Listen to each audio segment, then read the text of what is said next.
So welcome to Jumbo IS and welcome to lecture number 7 of history in this lecture series called Prelims Powerplay 2026. Now in this lecture series, if you follow it diligently and regularly, well, you will get to cover all your current affairs subject-wise. But that's not it. Along with those current affairs, you'll also cover your associated static portion also. Because we all know that static topics which have some connection with current affairs have a very high chance, very high probability of featuring in your prelims examination. Therefore, it's not just the current affairs. We will revise all the important static topics that have some, even the minutest connection with current affairs. So it is very pertinent, very important for you guys to make this lecture series a part of your daily routine. Because if you'll do so, well, you just have to spend 1 hour of your day and your entire syllabus, current affairs plus static portion, would get revised. No need to wait for February, March or April for your revision. Just start your revision now. Because if you'll start now, instead of 8 to 10 hours, you just have to spend 1 hour of your day. That's about it. Now, to really get the benefit of this lecture series, what you have to do is follow these 4 golden steps, these 4 golden essential steps. Step number 1. Watch the lecture regularly. Don't miss out on any lecture. Don't keep your lectures pending that you will cover them on some later date. Don't do that. Watch the lecture as soon as it comes. Then step number 2. Along with these lectures, we are going to provide you with some notes. Those notes would contain some extra information, plus whatever information was covered in the lectures. It's your job to memorize those notes. Memorize those notes. It's really important. Then, after studying the notes, you are bound to have some doubts. Well, we will enroll you in our WhatsApp groups. In those WhatsApp groups, you can ask your doubts anytime and someone would resolve your doubts anytime. Okay? So ask your doubts. That's step number 3. Don't keep your doubts pending or in your heart. Ask them. Because what if a question can come in the prelims examination which is related to your doubts, but you, because of hesitation, didn't ask your doubts. So ask your doubts. And step number 4, very important. Along with this lecture series, you'll also get a test series, an exhaustive list of tests that would cover everything. Be regular with those tests. Please do not keep tests pending. A lot of aspirants have this habit of delaying their tests. Don't do that. Give the tests on time. Now, from these 4 steps, well, step number 1, don't have to worry about that. As far as step number 1 is concerned, the lectures would come on YouTube. But for notes, for WhatsApp, and for tests, you would have to register on our app or on our website. The link to our app or website from where you can register for this batch is given in the comment section below. So make sure you register on time, register now. And in case you're finding any difficulty with respect to registration, well, in the comment section, there is also a number. Just give us a WhatsApp on that number if there is any difficulty and we will take it forward from there. Okay, so follow these 4 steps, register now, don't keep these lectures pending. Alright then, enough of the introduction. Let's straight away jump into the lecture, and our today's topic of discussion is Miracle of Ancient Indian Medicine. You see, the thing is that recently, well, not so recently, but the former Vice President of India, Vice President Dhankar, who's no longer the Vice President, well, he unveiled a statue of Sushrut and Charak in the month of May in Goa. Now, Sushrut is known as the father of Indian surgery, or not just Indian surgery, father of surgery. And Charak is basically a renowned medical practitioner in India, father of ancient medicine. Well, he unveiled the statues of Sushrut and Charak. And because of that, these 2 people from India's ancient past were in the news. And therefore, there is a high chance that from the topic of ancient history, they might ask an MCQ related to these 2 people. Art and culture is also part of your syllabus. Ancient history is also part of your syllabus. Therefore, we will cover everything related to father of surgery, father of medicine, Sushrut and Charak. Okay? And the books they wrote on surgery or medicine. This is very important because, well, this not only highlights the genius of ancient Indian culture, where modern medicine was catching up with concepts. These concepts were already known to us in ancient times. Okay, so not only it highlights our cultural pride, it is also part of our syllabus, so we have to cover it. Okay, so let's begin with today's discussion. Okay, without further ado. So history lecture number 7, Miracle of Ancient Indian Medicine. And in this topic, we are going to talk about 2 people. One is Sushruta in English, if we write in English, and Charak. or Charaka. Okay, so why were they in news? Because the former Vice President of India, when he was Vice President in the month of May, well, he unveiled the statue of Charak and Sushrut in Goa. Okay, so these two people, these two historical personalities become all the more important for us because they dominated current affairs in the month of May. Okay, we'll not only talk about these personalities, okay, we'll also talk about their contributions and the books that they wrote on medicine or surgery. Okay, now first let's start with Sushrut. Okay, Sushrut, okay, or Sushruta. Now, Sushrut is believed to have lived and taught around 600 BC, that old, 600 BC. Can you imagine that? And when you look at his contributions, you realize that it must have been impossible for anyone to do what he did in this time, 600 BC, 600 years before Christ. Okay, so he lived in modern day Varanasi by the Ganges River. Okay, so he was a doctor in that time, living around Kashi in near Ganges River. His innovations included earliest recorded forms of plastic surgery. So he's known as the father of surgery, notably rhinoplasty. Okay, rhinoplasty, nose job. Okay, plastic surgery, cataract surgery. People who have cataract in their eye, okay, that surgery was performed by him. Surgery was performed by him back then. Can you imagine? Okay, in modern times, for Westerners, okay, Western people, well, they think surgery is a modern innovation. But, well, we need to tell them that it might be modern for you. It is not modern for us. It's ancient for us. So his innovations included earliest records of plastic surgery, rhinoplasty, and cataract surgery. Okay. Now, for surgery, the reason why Westerners say that surgery is a modern innovation is because for surgery to perform surgery, you need anesthesia. Right? Otherwise, how would you cut and open up a body when the person is alive? Well, he innovated in that also, Sushrut. Innovations in the use of herbal anesthetics. He found out herbal anesthetics and sutures. When you cut and open a piece of any organ or body, then you have to sew it back. For that, you require sutures, threads that would dissolve. He used herbal sutures like horsehair, plant fibers that would dissolve. So he used, well, certain things which are still used today. Okay, innovations in anesthesia, innovations in sutures, established the original code of medical ethics as a teacher of medicine at Banaras University, comparable to the Hippocratic Oath. So, you know, all doctors, when they get their license, they take this oath to serve the people. That is known as the oath of Hippocrates or Hippocratic Oath. He created a similar code of ethics which every student of his had to abide by. So he was not just a doctor, an ethical doctor, and created a code of ethics as well. This is his contribution. Remember this. Okay. Now, Sushruta, father of Indian surgery, well, wrote a book called Sushrut Samhita. Okay, so let's talk about Sushrut Samhita. Some key details about that because MCQs can be asked from this. So, Sushrut Samhita was organized into 186 chapters describing 1120 diseases. Okay, that was the level of his research. 700 medicinal plants, 64 mineral preparations for medicines, 57 animal derived remedies. So it was a detailed book, medical book. The work, Sushrut Samhita, is divided into 6 sections called Sthana, addressing surgical principles, anatomy, pathology, disease management, special treatments. And he, in his book, records 8 types of surgeries called excision, chedya, scarification, removal of scar, lekhya, puncturing, exploration, extraction of tumor or sorts, evacuation, suturing, sewing up the wound. Okay, 8 types. Remember this fact as well. Okay, MCQs, detailed MCQs can be asked. Sushruta advocated for cadaver dissection. You know what a cadaver is? Well, doctors are taught about human anatomy via a dead body, right? So in your first year of MBBS, well, you are made to open up a dead human body so that you can study the nitty-gritties of human anatomy, organs and all. Well, Sushruta advocated that. In fact, he taught his students like that.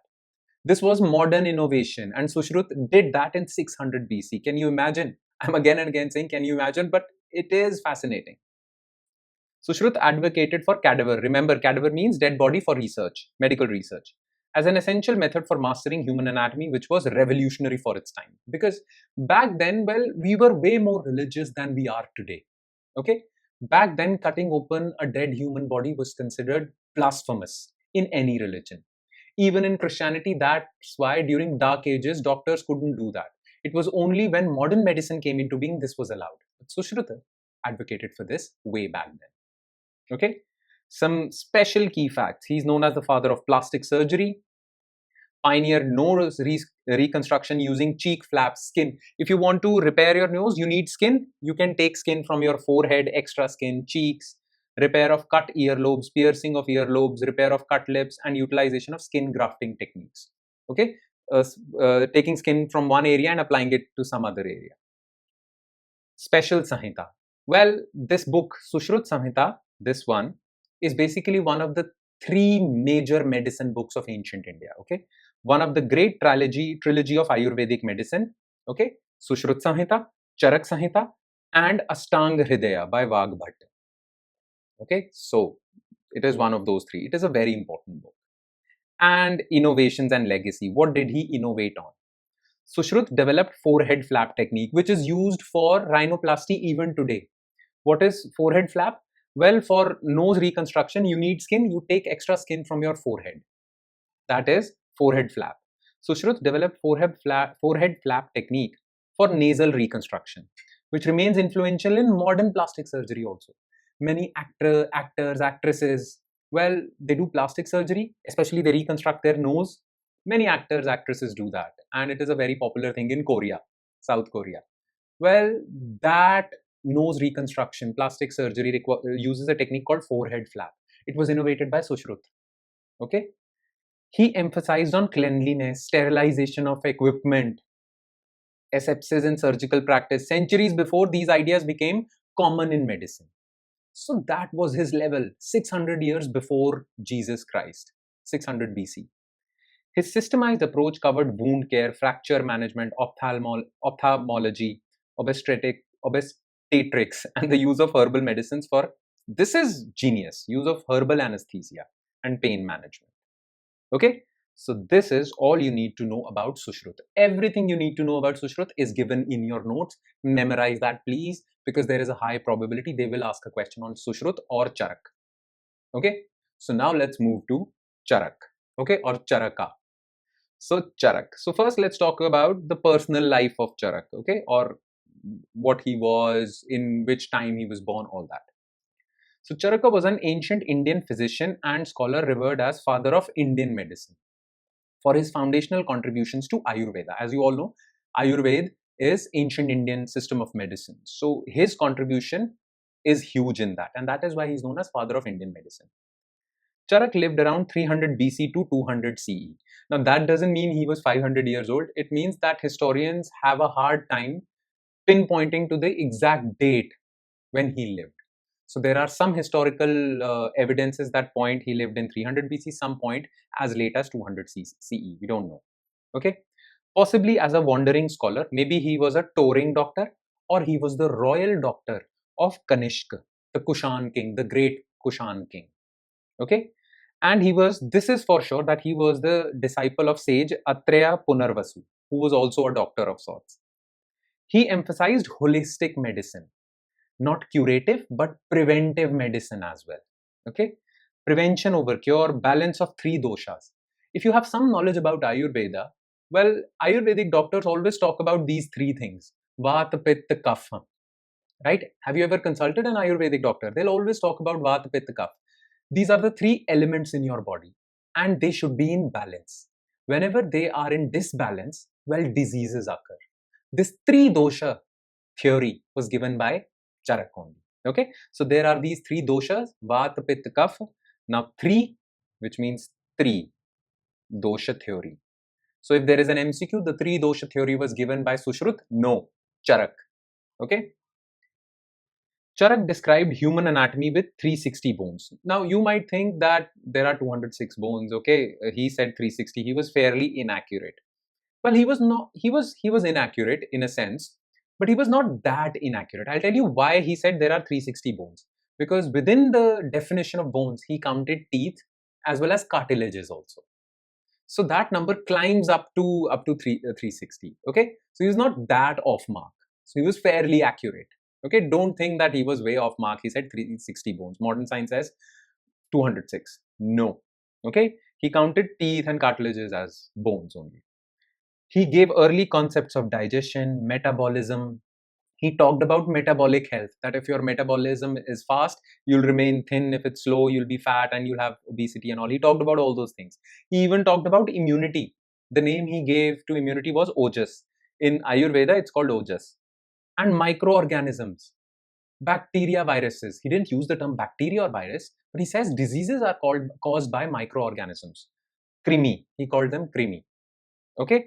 So he was fairly ahead of his time, especially ahead of Europe. That we know for sure. Even the entire Western countries, group of Western countries. Okay. That was the level of advancement in ancient India. Now, he wrote a book called Charak Samhita.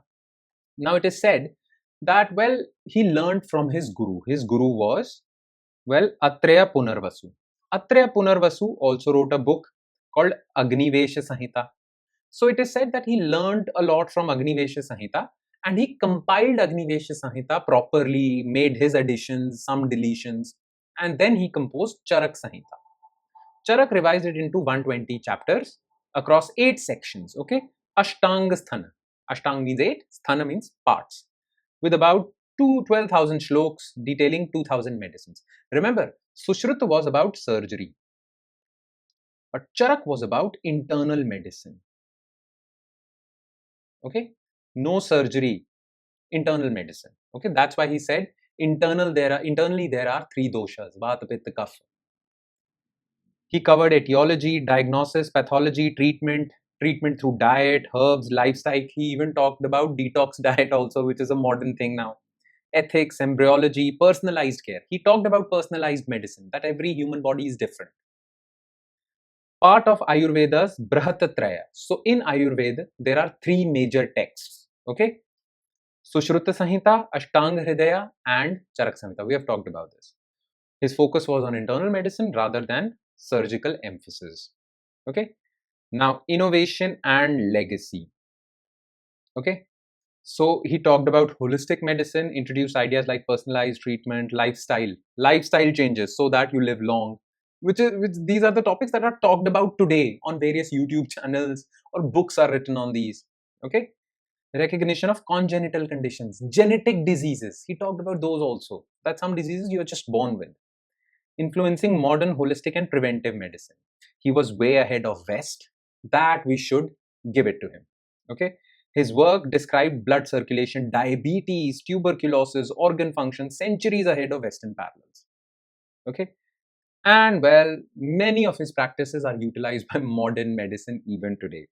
Even in modern medical sciences, many Ayurvedic medications are being used, like Tulsi, Triphala, Ashwagandha, all these things. Okay? And that would be all. With that, we conclude today's session. So thank you so much for watching, everyone. And I hope that this lecture not just fascinated you, it added some value to your preparation. In fact, as far as the value part is concerned, I'm sure it has added value to your preparation. I'm sure about it. Provided you listen to this lecture with 100% conviction and 100% attention. And you will follow the remaining 3 steps. Memorize all of this from the notes and some extra information. Ask your doubts and give the tests on time. The test for history is like 4 or 5 days away. So start preparing for it. But follow these 4 steps. It's really important. Let me tell this to you, and let me tell this to you with emphasis, that if you follow this lecture series and all those 4 steps regularly, it will just take 1 hour of your day, but you have a high chance of clearing your prelims examination this time. So do justice to your preparation. Okay? Follow this lecture series diligently with these 4 steps. On that note, I'll be signing off with the promise of seeing you again with another topic in this lecture series called Prelims Powerplay 2026. Thank you, everyone.